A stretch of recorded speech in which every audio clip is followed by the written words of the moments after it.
엄마가 좀 참으면 안 돼요? 할인이 힘들대요. 도윤이가 제게 소리를 지르기 시작했어요. 이런 도윤이는 처음 봤거든요. 참으라고. 내가 뭘 잘못했는데. 엄마는 자꾸 간섭해요. 할인이 말이 맞아요. 간섭이 아니야. 나는 내가 좋아서. 그만해요, 엄마.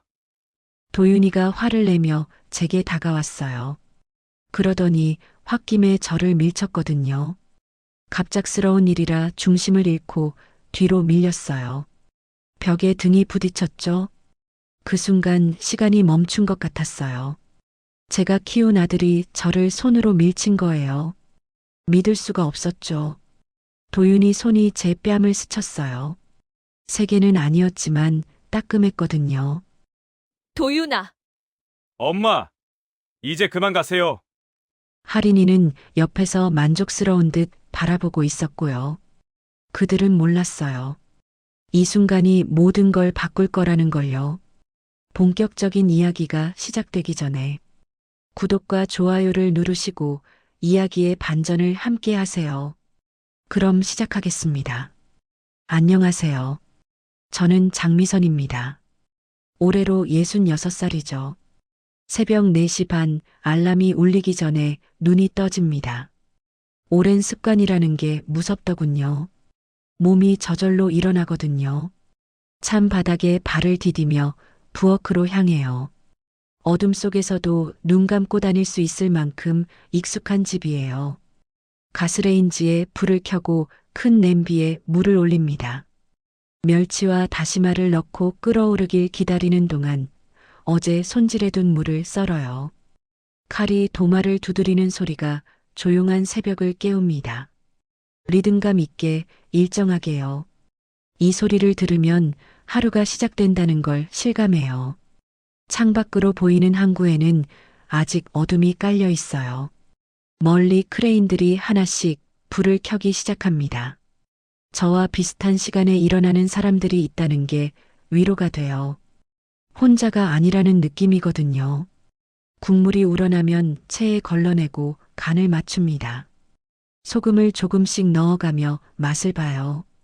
25년 동안 매일 끓이는 국물이지만 매번 조금씩 달라요.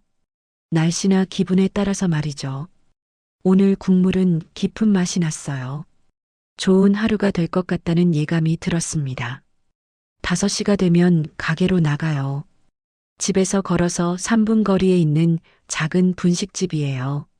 미선인의 어묵국수라는 간판이 걸려 있어요. 도윤이가 20살 때 써준 글씨거든요. 지금 보니 삐뚤빼뚤하지만 바꾸고 싶지 않아요.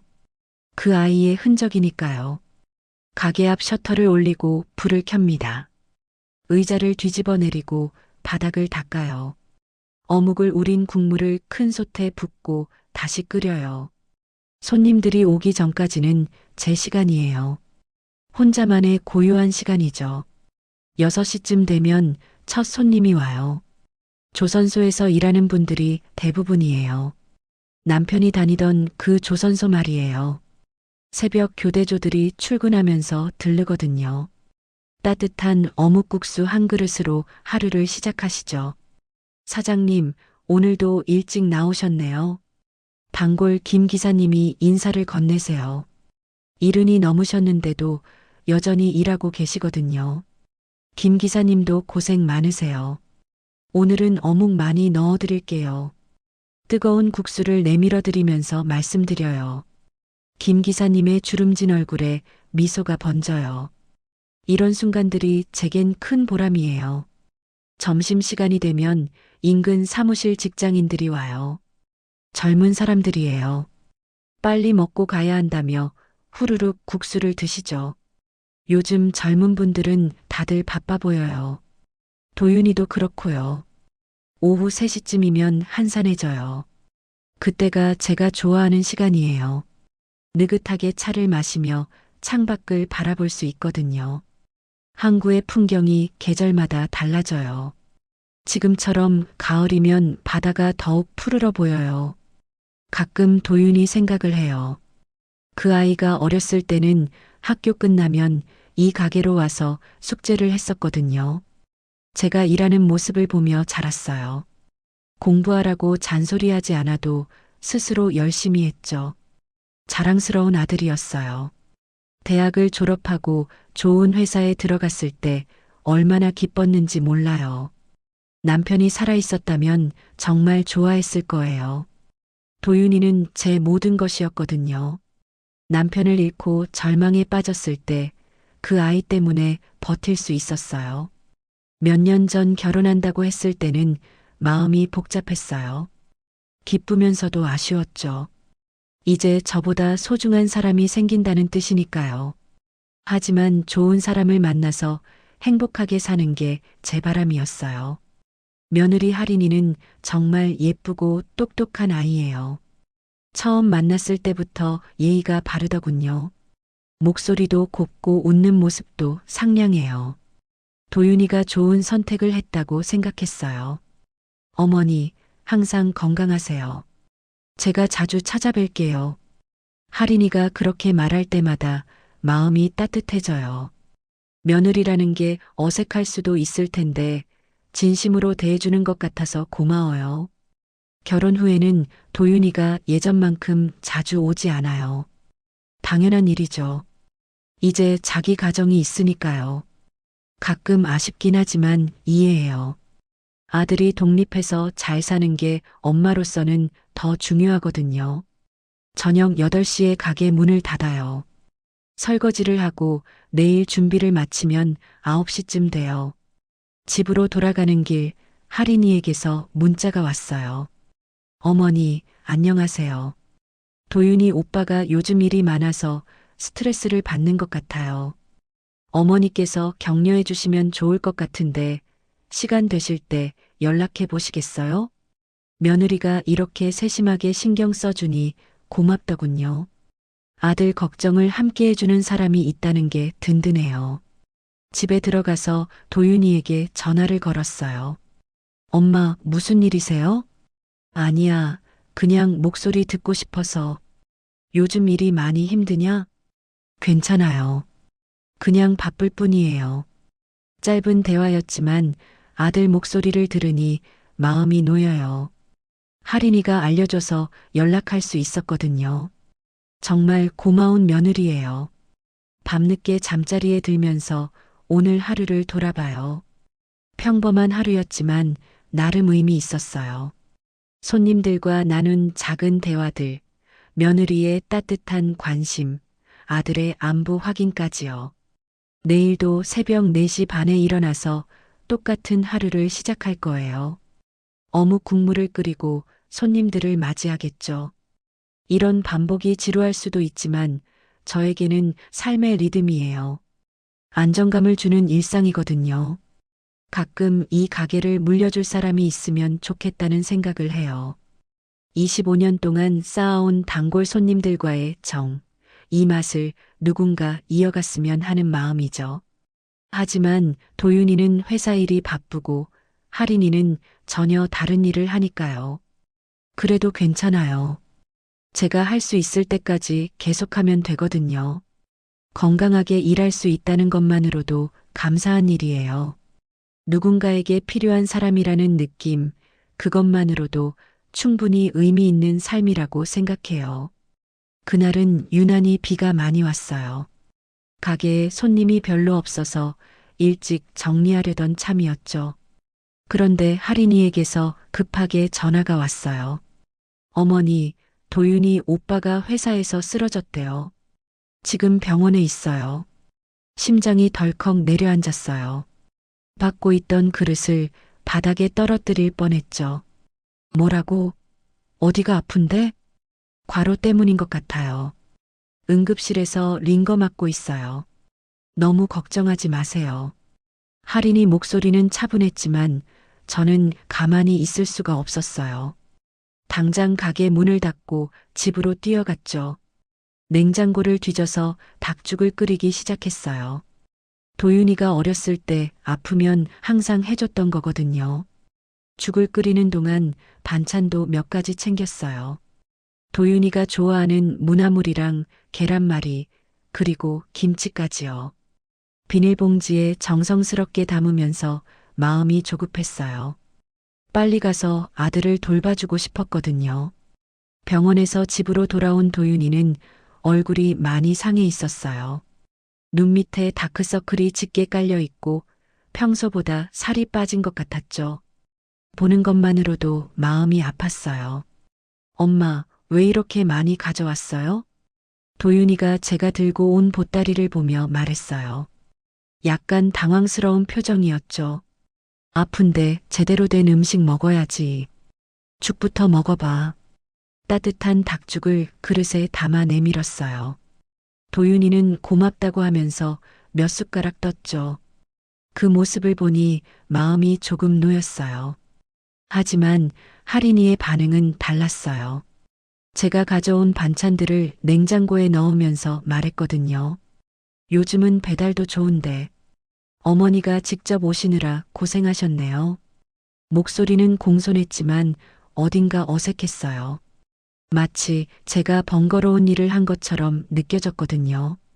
냉장고 한쪽 구석에 제 반찬들을 밀어넣는 모습도 그랬고요. 그런데 더 이상한 건 그 다음이었어요. 할인이가 갑자기 핸드폰을 꺼내 들더니 영상을 찍기 시작한 거예요. 여러분 안녕하세요. 오늘은 우리 시어머니가 특별한 사랑을 보여주셔서 공유하고 싶어요. 카메라 앞에서는 완전히 다른 사람이 됐어요. 밝고 상냥한 목소리로 말하면서 제가 가져온 음식들을 하나씩 보여주더군요. 이렇게 정성스럽게 손수 만든 음식을 가져다 주시는 우리 시어머니 사랑이에요. 정말 감동이죠? 그 모습을 보면서 묘한 기분이 들었어요. 분명히 조금 전에는 번거롭다는 듯이 행동했는데 카메라 앞에서는 감동받은 며느리를 연기하고 있는 거예요. 뭔가 어긋나는 느낌이었죠. 하지만 젊은 사람들 방식이 있을 거라고 생각했어요. 요즘은 다들 그런 영상을 찍는다고 들었거든요. 너무 예민하게 받아들이지 말자고 마음먹었죠. 그럼 도윤이 잘 돌봐주고 무슨 일 있으면 연락해. 집을 나서면서 말했어요. 도윤이는 고개를 끄덕이며 대답했죠. 네, 엄마. 걱정 마세요. 집으로 돌아오는 길에 마음이 복잡했어요. 아들이 아픈 게 가장 걱정됐지만 며느리의 행동이 자꾸 생각났거든요. 왜 그렇게 이중적으로 행동했을까요? 그 이후로 도윤이와의 연락이 뜸해졌어요. 전화를 걸면 받기는 하지만 대화가 예전 같지 않았죠. 엄마, 요즘 정말 바빠요. 회사 일이 너무 많아서. 몸은 괜찮아졌니? 제대로 챙겨 먹고 있어? 네, 할인이가 잘 챙겨줘요. 걱정 안 하셔도 돼요. 항상 이런 식이었어요. 짧고 딱딱한 대화만 하고 전화를 끊었죠. 예전 같으면 이런저런 이야기를 나눴는데 말이에요. 만나자고 해도 계속 미뤄졌어요. 이번 주말은 회사 일이 있다. 다음 주말은 할인이 친구 결혼식이 있다. 그 다음엔 또 다른 약속이 있다고 했죠. 한 달 넘게 얼굴을 못 봤어요.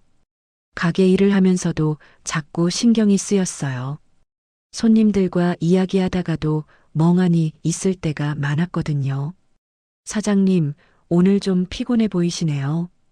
단골 김 기사님이 걱정스럽게 말씀해 주셨어요.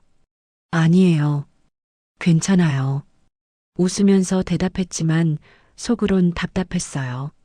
무엇 때문에 이런 기분인지 정확히 알 수 없었거든요. 도윤이가 바쁜 건 이해해요. 하지만 이렇게까지 연락이 뜸해진 적은 없었어요. 할인이에게도 안부 문자를 보냈어요. 할인아, 도윤이 요즘 어떠니? 몸은 괜찮아졌어? 답장은 금방 왔어요. 어머니, 안녕하세요. 오빠는 많이 좋아졌어요. 그런데 스트레스를 많이 받아서 조용히 쉬게 해주시면 좋겠어요. 너무 자주 연락하시면 부담스러워해요. 그 문자를 읽는 순간 가슴이 답답해졌어요. 제가 아들에게 부담이 되고 있다는 뜻인가요? 그냥 안부를 묻는 것뿐인데 말이에요. 하지만 며느리 말도 일리가 있다고 생각했어요. 아픈 사람은 조용히 쉬어야 하니까요. 그래서 연락을 자제했죠. 가슴 한편이 서운했지만 참았어요. 며칠 후 우연히 동네에서 도윤이를 봤어요. 회사 동료들과 함께 술집에서 나오는 모습이었죠. 얼굴도 밝고 웃으면서 이야기하더군요. 몸이 안 좋다고 해서 걱정했는데 멀쩡해 보였어요. 발걸음을 멈추고 한참 바라봤어요. 다가가서 인사를 할까 했지만 그러지 못했거든요. 할인이 말이 생각났어요. 너무 자주 연락하면 부담스러워 한다고 했으니까요. 도윤이는 제가 있는 줄도 모르고 지나갔어요. 그 뒷모습을 보면서 이상한 기분이 들었어요. 뭔가 멀어지는 느낌이었죠. 집으로 돌아와서 혼자 생각해 봤어요. 언제부터 이렇게 된 걸까요? 도윤이가 결혼하기 전에는 이런 적이 없었는데 말이에요. 아픈 아들 돌보려고 정성껏 음식을 해간 게 잘못된 일일까요? 그날 밤 잠이 오지 않았어요. 침대에 누워서 천장만 바라보며 지냈죠. 자식을 키우면서 이런 외로움을 느껴본 적이 없었어요. 도윤이는 항상 제 곁에 있어줬거든요. 혹시 제가 너무 간섭하는 건 아닐까요? 아들이 독립해서 자기 가정을 꾸렸는데 엄마로서 적당한 거리를 두지 못한 걸까요? 이런 생각들이 머릿속을 맴돌았어요. 하지만 한편으로는 억울한 마음도 들었어요. 그저 아픈 아들이 걱정돼서 한 일인데 왜 이렇게 멀어져야 하나요? 25년 동안 도윤이만 바라보고 살아왔는데 말이에요. 새벽녘에 겨우 잠이 들었어요. 꿈에서 어린 도윤이가 나왔어요. 학교에서 돌아와 가게에서 숙제하는 모습이었죠. 그때는 얼마나 다정했는데요. 아침에 일어나서 거울을 보니 얼굴이 많이 상해 있었어요. 잠을 제대로 못 잔 티가 났죠. 하지만 가게는 열어야 했어요. 손님들이 기다리고 있으니까요. 평소보다 일찍 가게로 나갔어요. 혼자 있는 시간이 너무 길면 자꾸 이상한 생각만 하게 되거든요. 일에 집중하면 마음이 좀 나아질 거라고 생각했죠. 하지만 쉽지 않았어요. 국물을 끓이면서도 손님을 받으면서도 계속 신경이 쓰였거든요. 이런 게 단순한 오해일까요? 아니면 정말로 뭔가 문제가 있는 걸까요? 마음 한구석에서 불안이 자라고 있었어요.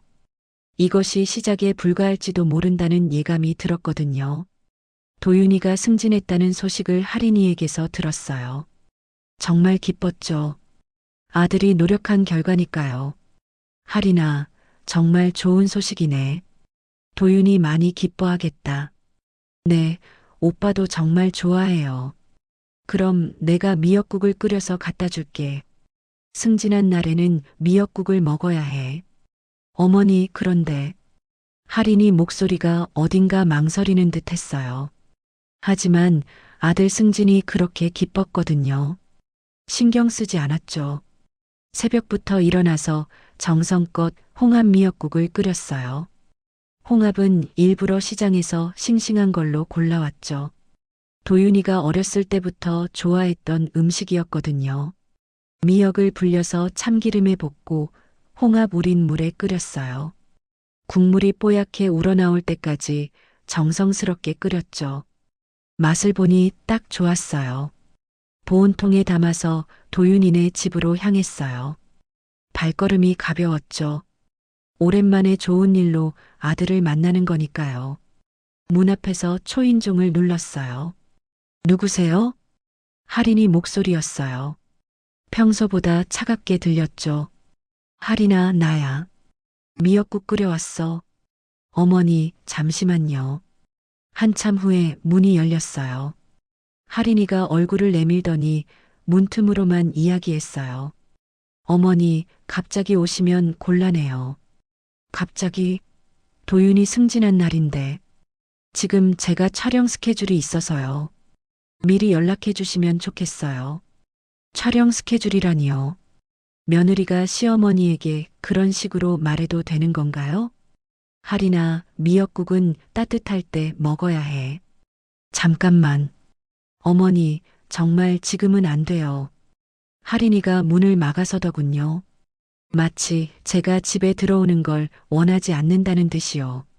그때 도윤이가 나왔어요. 엄마, 왜 여기 서 계세요? 도윤아, 승진 축하해. 미역국 끓여왔어. 아, 감사해요. 그런데 도윤이도 어색한 표정이었어요. 뭔가 환영받지 못한다는 느낌이 들었죠. 승진한 날 미역국은 먹어야지. 어서 들어가자. 보온통을 들고 집 안으로 들어가려 했어요. 하지만 할인이가 막았거든요. 어머니, 저 정말 스케줄이 있어요.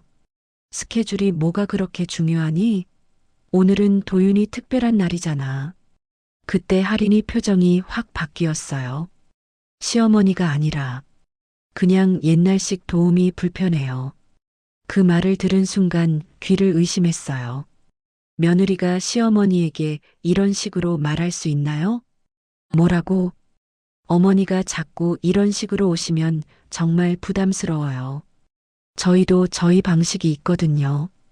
할인이 목소리가 점점 날카로워졌어요. 평소에 보여줬던 공손한 모습은 온데간데 없었죠. 할인아, 그렇게 말하는 게 아니야. 나는 그냥 어머니도 이제 좀 알아서 해주세요. 요즘 시대에 그렇게 간섭하시면 안 돼요. 간섭이라니요. 아들 승진을 축하하려는 마음이 간섭인가요? 그런데 더 충격적인 건 할인이가 갑자기 눈물을 보이기 시작한 거예요. 오빠, 제가 뭘 잘못했나요? 어머니가 자꾸 이래서 스트레스 받아요. 도윤이에게 매달리듯 말했어요. 방금 전까지 저를 향해 날카롭게 말하던 사람이 맞나 싶을 정도로 순식간에 피해자가 되어버렸죠. 엄마, 할인이가 힘들다는데 왜 그래요? 도윤이가 제게 말했어요. 며느리 편을 드는 목소리였죠. 도윤아, 엄마는 내 승진이 기뻐서. 엄마가 좀 참으면 안 돼요? 할인이 힘들대요. 아들이 제게 소리를 지르기 시작했어요.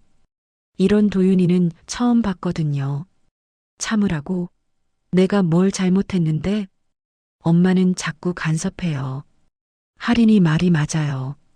간섭이 아니야. 나는 내가 좋아서. 그만해요, 엄마. 도윤이가 화를 내며 제게 다가왔어요. 그러더니 홧김에 저를 밀쳤거든요. 갑작스러운 일이라 중심을 잃고 뒤로 밀렸어요. 벽에 등이 부딪혔죠. 그 순간 시간이 멈춘 것 같았어요. 제가 키운 아들이 저를 손으로 밀친 거예요. 믿을 수가 없었죠. 도윤이 손이 제 뺨을 스쳤어요. 세게는 아니었지만 따끔했거든요. 도윤아, 엄마, 이제 그만 가세요. 아들 얼굴이 차갑게 굳어 있었어요. 저를 보는 눈빛에 사랑이 없었죠. 그냥 성가신 사람을 보는 표정이었어요. 할인이는 옆에서 만족스러운 듯 바라보고 있었고요. 저는 멍하니 서 있을 수밖에 없었어요. 무슨 일이 벌어진 건지 정리가 안 됐거든요. 보온통이 바닥에 떨어져 있었어요. 정성껏 끓인 미역국이 바닥에 엎질러져 있었죠. 가세요, 엄마. 도윤이가 다시 말했어요. 목소리에 감정이 없었어요. 집을 나왔어요. 다리에 힘이 없어서 비틀거렸죠. 복도를 걸으면서 뺨을 만져봤어요. 아직도 따갑더군요. 엘리베이터를 타고 내려가면서 거울을 봤어요. 얼굴이 상기되어 있고 뺨에 붉은 자국이 남아 있었죠. 이게 정말 현실인가 싶었어요. 제가 키운 아들이 저를 때린 거예요. 그것도 며느리 앞에서요. 집에 돌아와서 화장실 거울을 다시 봤어요. 뺨의 자국이 더 선명해 보였죠. 내가 키운 아들이 나를 혼잣말이 저도 모르게 나왔어요. 그동안 도윤이를 위해 살아온 제 인생이 무너지는 느낌이었어요. 남편 잃고 혼자 아들 키우느라 얼마나 힘들었는지 아는 사람은 없을 거예요. 밤잠을 설치며 일하고 아들 학비 마련하려고 아끼고 또 아꼈죠. 그 모든 게 허무하게 느껴졌어요. 침실에 누워서 천장을 바라봤어요. 눈물이 나오려다가 말았죠. 너무 충격이 커서 울 기운도 없었어요. 25년 동안 단 한 번도 아들한테 손찌검 당할 거라고 생각해 본 적 없었거든요. 그런데 그게 현실이 됐어요. 더 슬픈 건 도윤이가 전혀 미안해하지 않는다는 거였어요. 저를 내보낼 때 표정에 후회가 없었거든요. 새벽에 가게로 나갔어요. 집에 있으면 자꾸 생각나서 견딜 수 없었거든요. 조용한 가게에서 혼자 앉아 있으니 마음이 조금 진정됐어요. 하지만 여전히 믿기지 않았죠. 거울에 비친 제 모습을 봤어요. 늙은 여자가 거기 있었어요. 아들에게 맞고 쫓겨난 불쌍한 노인이요. 그런데 그 순간 화가 치밀어 올랐어요. 분노가 슬픔을 밀어냈거든요. 왜 제가 이런 취급을 받아야 하나요? 아들을 위해 평생을 바쳤는데 말이에요. 거울 속 제 눈이 달라져 있었어요. 체념이 아니라 결심이 서린 눈빛이었죠. 더 이상 당하고만 있을 순 없다고 생각했어요. 이대로 무너질 제가 아니라는 걸 보여줘야겠다고 다짐했죠. 아들이 제게 손을 올렸다는 사실을 절대 잊지 않을 거예요. 그리고 그 대가를 치르게 할 거라고 마음먹었어요. 제 인생이 아들만을 위한 건 아니라는 걸 증명하고 싶었거든요. 그날 밤 잠이 오지 않았어요. 침대에 누워서 천장만 바라보고 있었죠. 뺨의 따가운 느낌은 사라졌지만 마음의 상처는 더 깊어졌어요. 문득 오래된 기억이 떠올랐어요. 도윤이가 7살 때였죠. 조선소에서 일하던 남편이 사고를 당했다는 전화를 받았던 그날이었어요. 병원으로 달려갔을 때는 이미 늦었죠. 용접 중에 떨어진 철골에 맞았다고 했어요. 그때 도윤이를 업고 병원 복도에서 울던 기억이 생생해요. 어린아이가 엄마가 우는 이유를 몰라서 계속 물었거든요. 엄마, 왜 울어? 아빠는 어디 갔어? 뭐라고 대답해야 할지 몰랐어요. 7살 아이에게 아빠가 죽었다고 말할 수 없었거든요. 장례를 치르고 혼자 남았을 때가 가장 막막했어요. 도윤이를 어떻게 키워야 할지 막막했죠. 조선소에서 나온 보상금도 많지 않았고요. 그때 남편이 다니던 조선소에서 일자리를 제안해줬어요. 용접공이었죠. 여자가 하기엔 힘든 일이었지만 다른 선택이 없었어요. 처음엔 정말 힘들었어요. 무거운 용접 마스크를 쓰고 하루 종일 서서 일했거든요. 불꽃이 튀어서 옷에 구멍이 나는 것도 일상이었죠. 그래도 포기할 수 없었어요. 도윤이를 키워야 했으니까요. 낮에는 조선소에서 일하고 밤에는 작은 분식집을 열었어요. 남편 보험금으로 마련한 조그만 가게였죠. 용접일만으로는 도윤이 학원비까지 감당하기 어려웠거든요.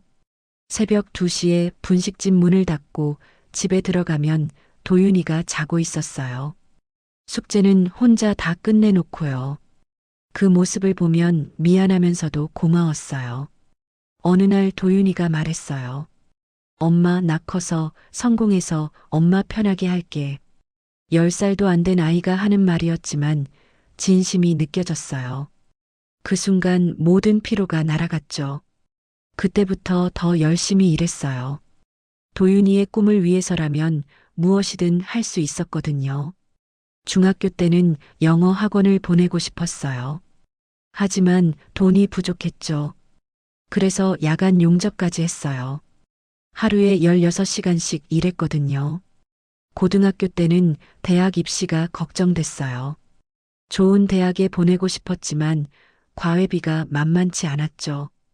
분식집 매출을 늘리려고 메뉴도 더 늘렸어요.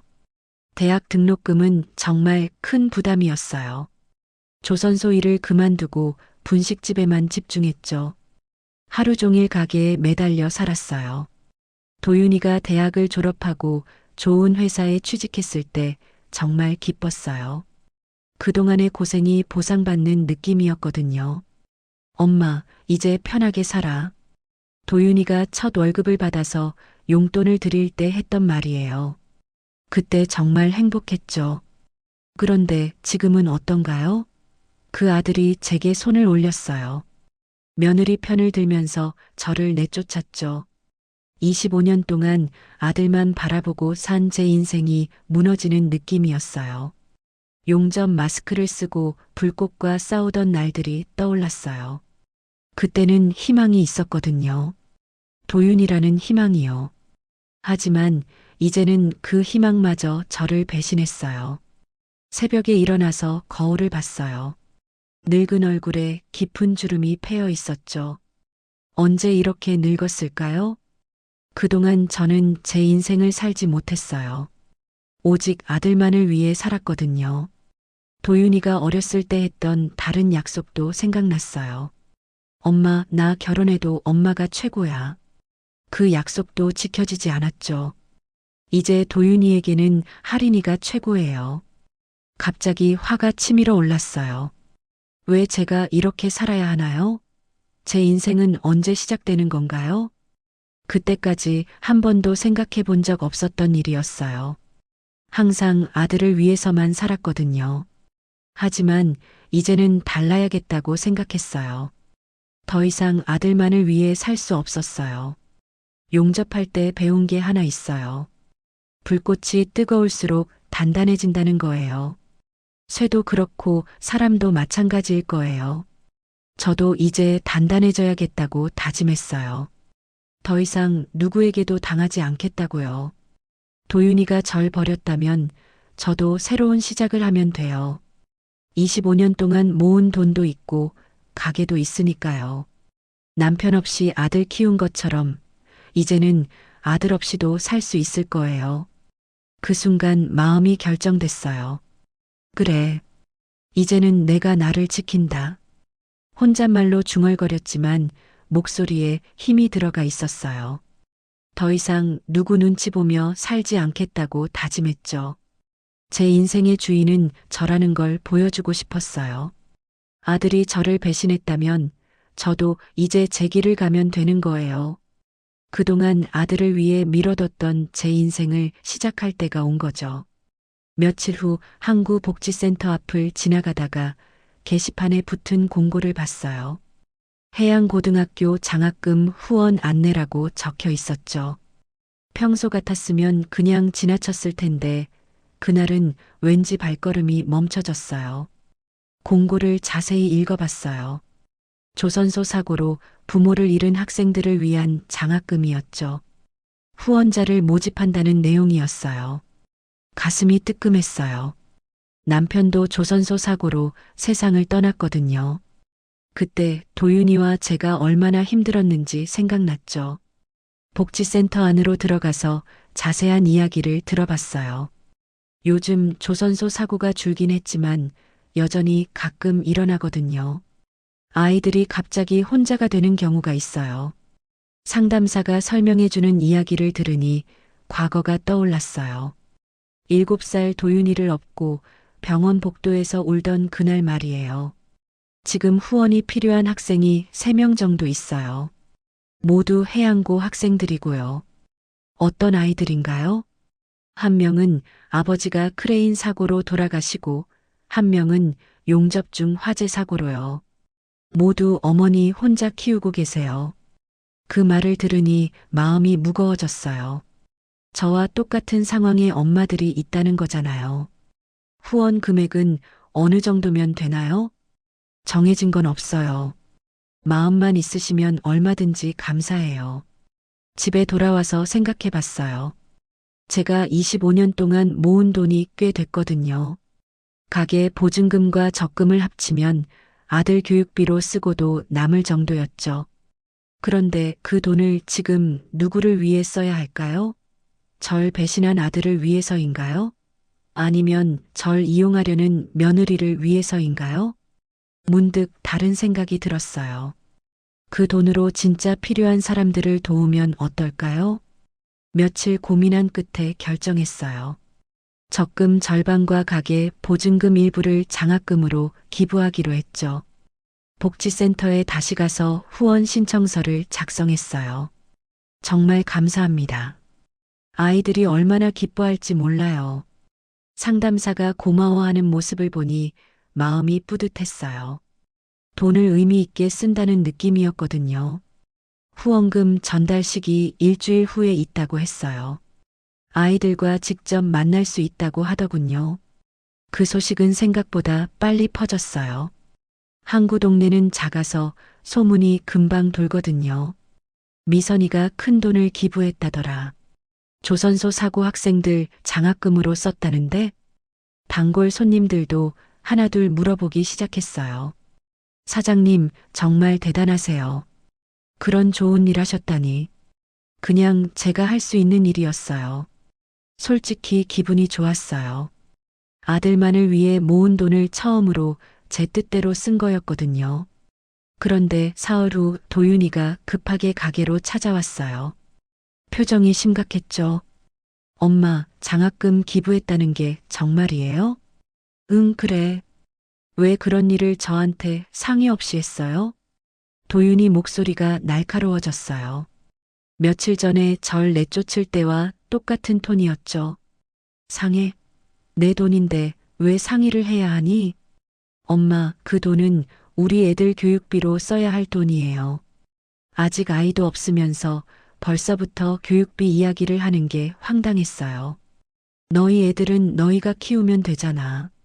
엄마, 요즘 세상이 얼마나 힘든지 알아요?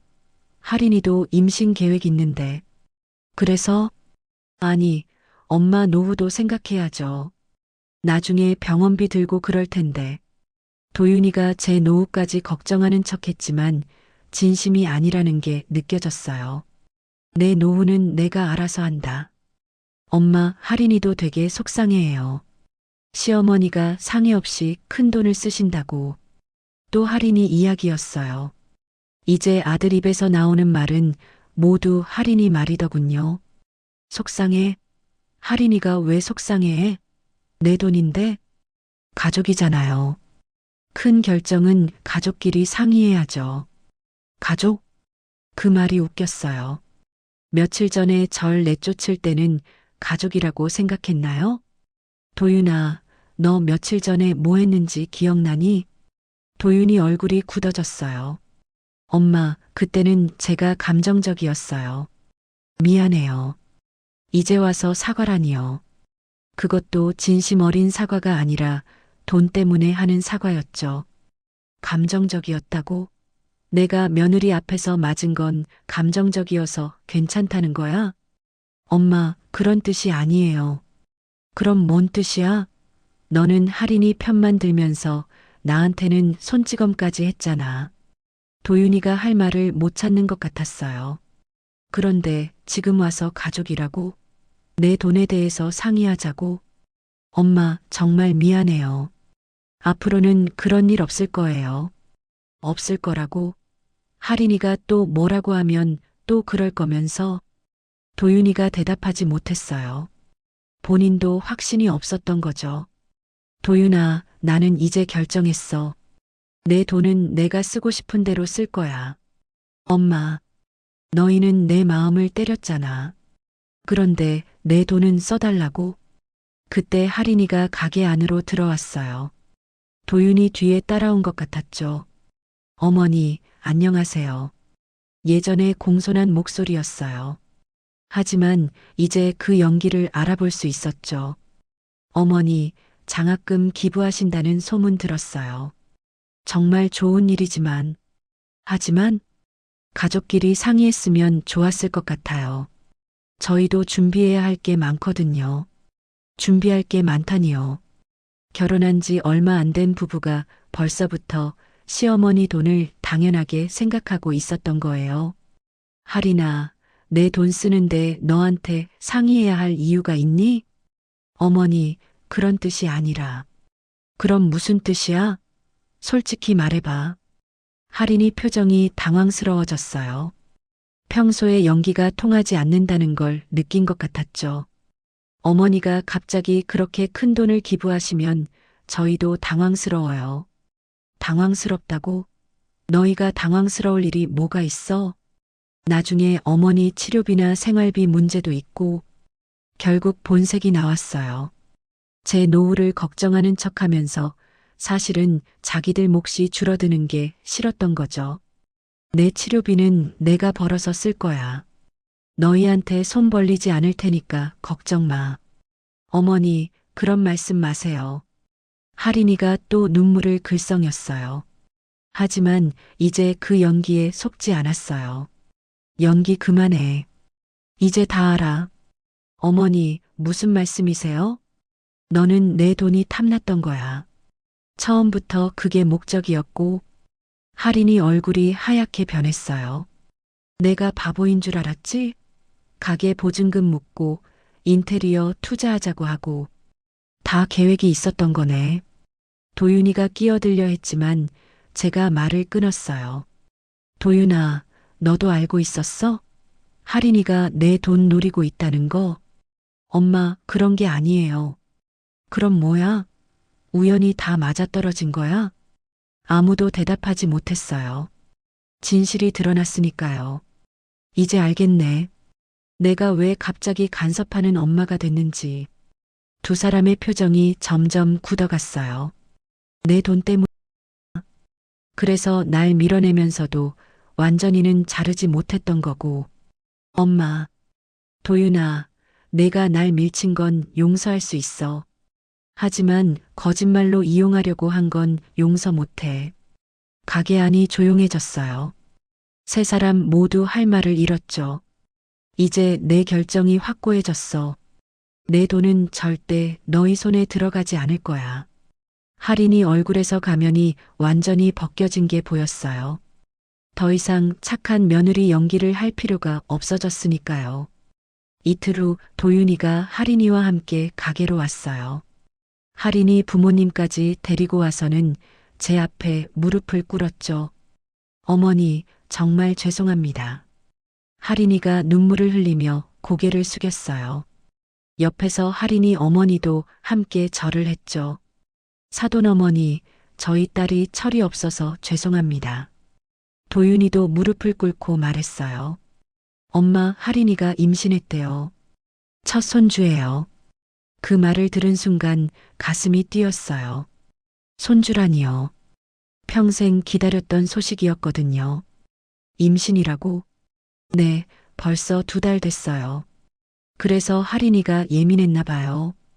할인이가 더 큰 소리로 울기 시작했어요. 어머니, 정말 죄송해요. 제가 임신해서 감정 조절이 안 됐나 봐요. 임신을 핑계로 삼는 게 뻔히 보였지만 손주라는 말에 마음이 흔들렸어요. 할인이가 정말 반성하고 있어요. 앞으로는 어머니를 잘 모실 거예요. 도윤이가 간절하게 말했어요. 할인이 아버지도 나서서 말했죠. 사돈 어머니, 저희가 딸을 잘못 키웠습니다. 용서해 주세요. 4명이 일렬로 무릎 꿇고 있는 모습을 보니 마음이 약해졌어요. 특히 손주 이야기를 들으니 더 그랬죠. 일어나세요. 무릎 꿇고 그러면 안 되잖아요. 어머니가 용서해 주실 때까지 안 일어날 거예요. 할인이가 계속 울면서 말했어요. 사실 조금 마음이 움직였어요. 임신한 며느리를 너무 몰아세우는 건 아닌가 하는 생각도 들었거든요. 할인아, 임신이 정말이니? 네, 어머니. 병원에서 확인받았어요. 할인이가 가방에서 초음파 사진을 꺼내서 보여줬어요. 이제 막 콩알만해요. 어머니, 첫 손주예요.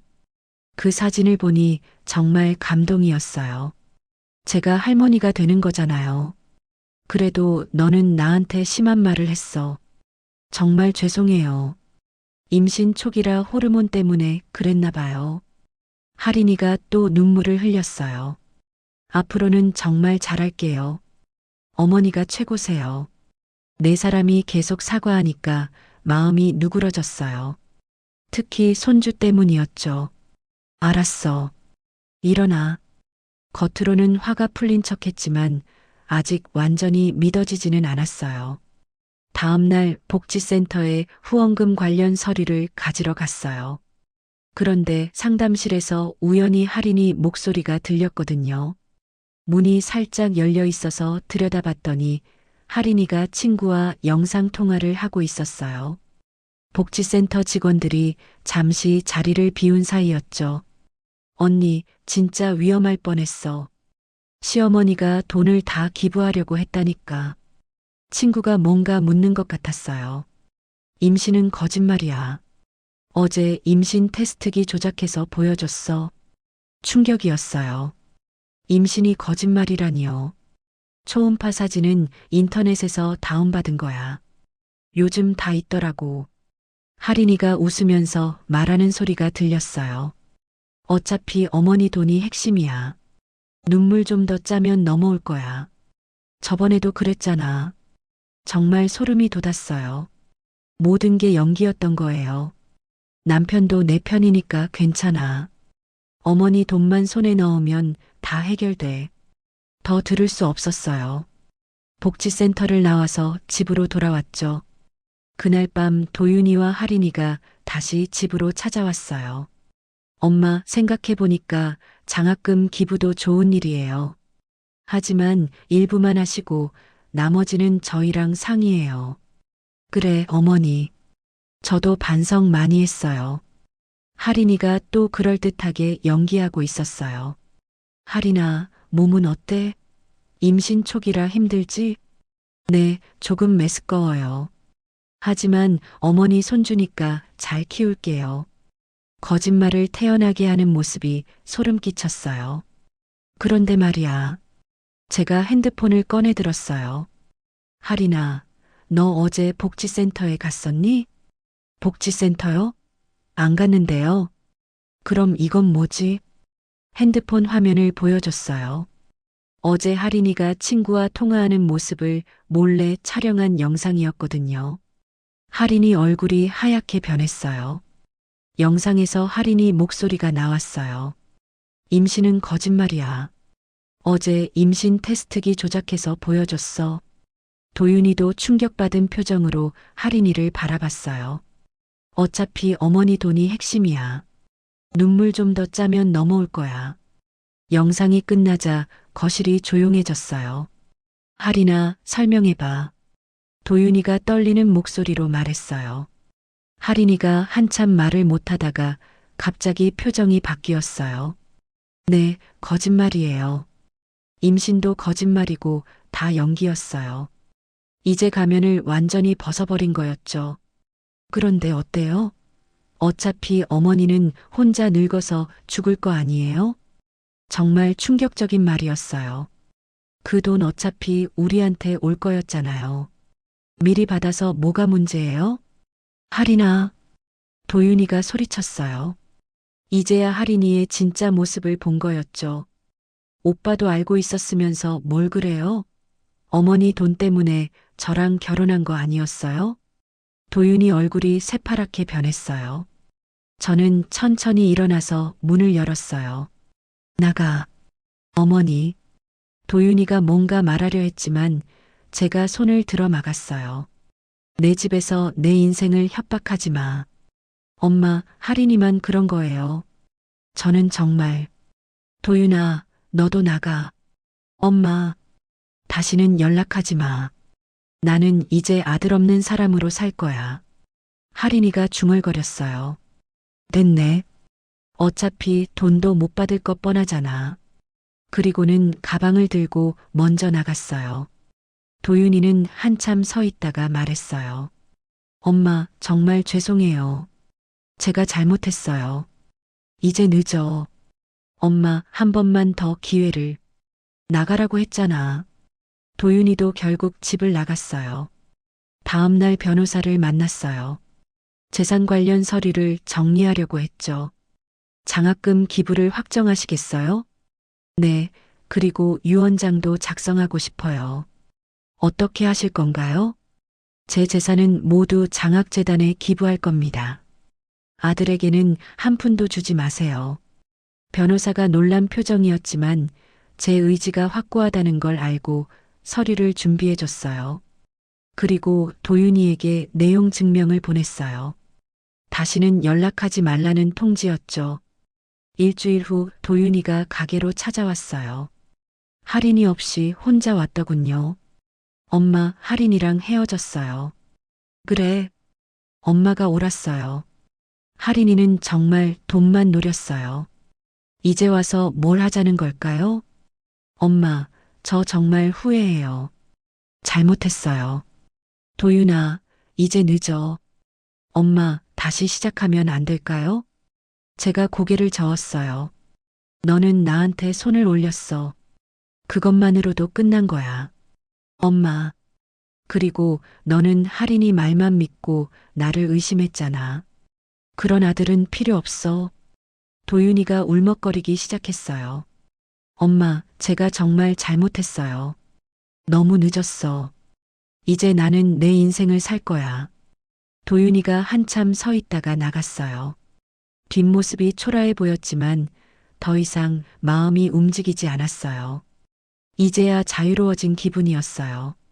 아들 때문에 묶여있던 인생이 끝난 거였죠. 새로운 시작이었어요.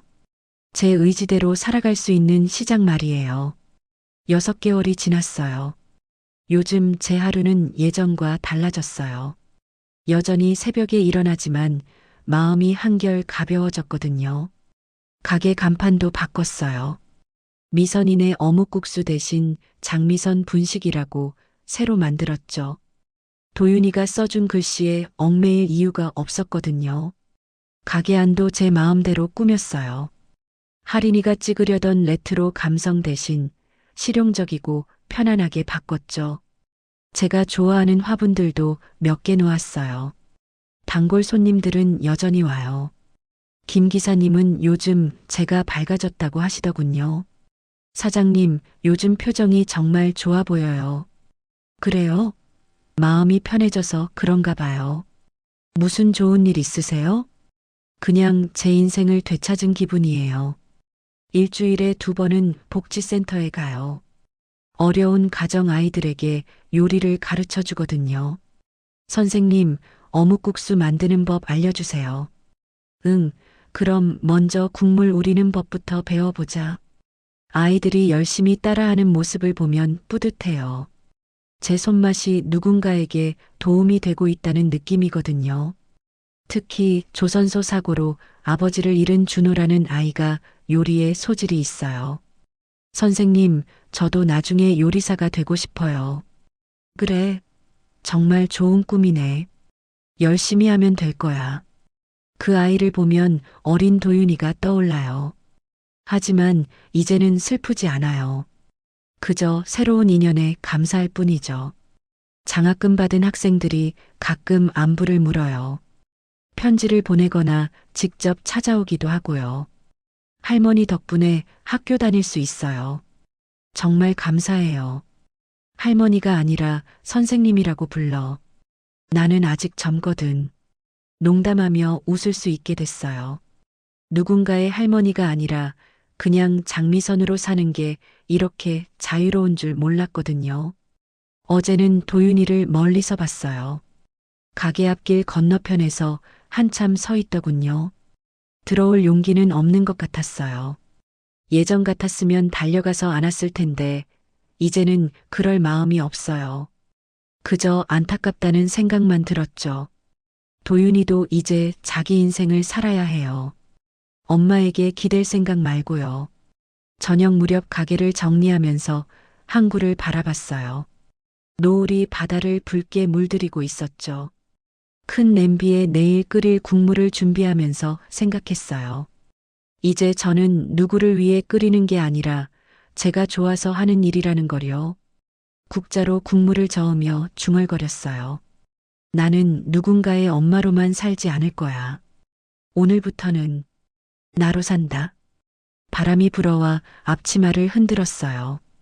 상쾌한 바닷바람이었죠. 이제야 진짜 제 인생이 시작된 것 같아요. 66살의 말이에요. 늦었다고 생각할 수도 있지만 아직 시간은 충분해요. 제가 원하는 대로 살아볼 시간이요. 내일도 새벽에 일어나서 국물을 끓일 거예요. 하지만 이제는 의무가 아니라 선택이에요. 제가 좋아하는 일이거든요.